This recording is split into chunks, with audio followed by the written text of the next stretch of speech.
علي وعاد إلى الرجل الحكيم. رجع دق الباب عليه: يا معود تعال اطلع لي أيها الرجل الحكيم. جاء الرجل قال له: أنت مو قلت لي الغيمة أفضل شيء بالكون؟ طلعت الرياح أحسن من عدها. قال له: اذهب إلى الرياح واسألها هل أنت أفضل شيء؟ ذهب الفأر مسرعا ضائجا حائرا إلى الرياح العاتية. والرياح شو مسويت له؟ عاصفة كبيرة مطير البيت. هذا الرجال خطية طاير مشلب بالشجرة.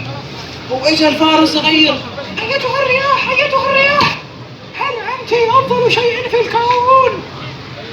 إيش قالت الرياح؟